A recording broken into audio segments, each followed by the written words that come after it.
Integration आपने कहीं ना कहीं पढ़ा होगा।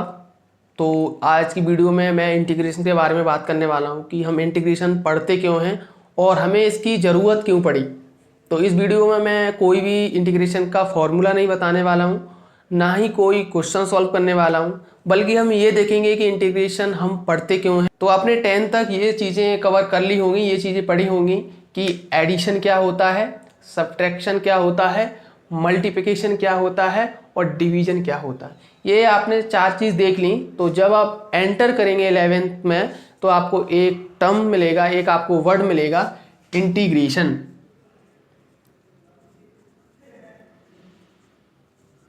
इंटीग्रेशन तो ये इंटीग्रेशन क्या भला है भैया, तो मैं इस वीडियो के अंदर बात करने वाला हूँ। वीडियो को एंड तक देखना। बेसिकली इंटीग्रेशन छोटी छोटी चीज़ों को जोड़ना, इकट्ठा करना, ये हमारा इंटीग्रेशन होता है। तो भैया एडिशन क्या है फिर? हाँ, आप सही समझे, एडिशन का ही एक बड़ा रूप कह सकते हैं कि इंटीग्रेशन है। तो भैया तो आपका ये भी क्वेश्चन होगा कि भैया एडिशन से जब काम चल रहा था तो हमारा इंटीग्रेशन की ज़रूरत क्यों पड़ी। तो मैं बताता हूँ। तो एडिशन से आप छोटे छोटे नंबर ऐड कर सकते हो, 2 + 2 5 + 4 ऐसे ऐड कर सकते हो। लेकिन मैं भाई आपको इन्फिनिट सीरीज देता हूँ, एक बड़े बड़े नंबर दे दूँ, तो क्या आप इससे ऐड कर पाओगे? जी नहीं। तो वहाँ पे हम इंटीग्रेशन की हेल्प से और जोड़ते हैं। तो बेसिकली इंटीग्रेशन होता है रिवर्स ऑफ डेरिवेटिव। यार अब आप कहोगे कि भैया ये डेरिवेटिव क्या है, तो डेरिवेटिव की बात ना करके हम अभी इंटीग्रेशन की बात करेंगे। ये आप इतना समझ लो कि जो इंटीग्रेशन है वो रिवर्स ऑफ डेरिवेटिव, यानी डेरिवेटिव का उल्टा होता है इंटीग्रेशन। तो भैया ये बताओ कि इंटीग्रेशन की ज़रूरत पड़ी क्यों हमें। एक क्वेश्चन है, x² + 2x + 1 dx।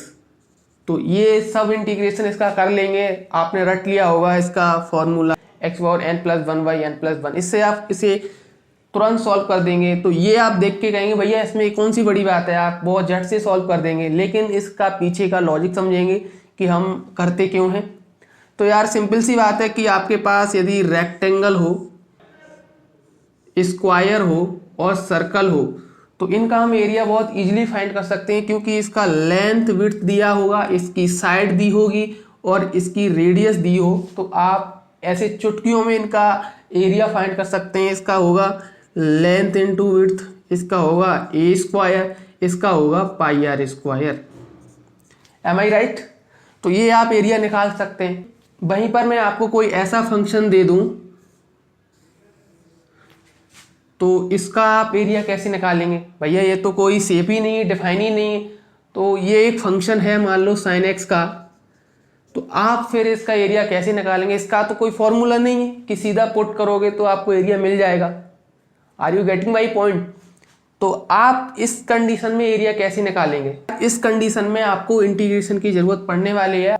आपको एक फंक्शन गिवन होगा और उसका कर्व दिया होगा, तो आप उसकी हेल्प से इंटीग्रेशन यानी एरिया अंडर कर्व फाइंड कर सकते हो with the help of integration.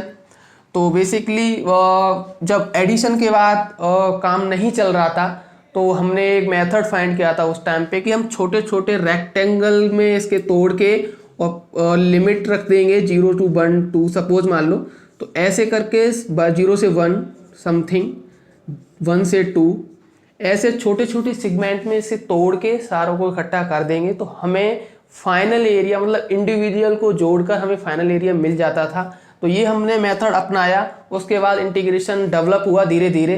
तो इस तरीके से हम इंटीग्रेशन फाइंड करते हैं, क्योंकि सिंपल एडिशन से हमें इन शेपों से, तो जो हमें यहाँ पे शेप दे रखे हैं इनका हम एरिया बहुत इजीली फाइंड कर सकते हैं, लेकिन इस कंडीशन में हम एरिया फाइंड नहीं कर सकते। तो इसलिए हम छोटे छोटे सेगमेंट में इंडिविजुअल एरिया निकाल के फिर आपस में जोड़ देते हैं, तो हमें पूरा एरिया अंडर कर्व मिल जाता है। तो इस प्रकार से हम इंटीग्रेशन निकालते हैं।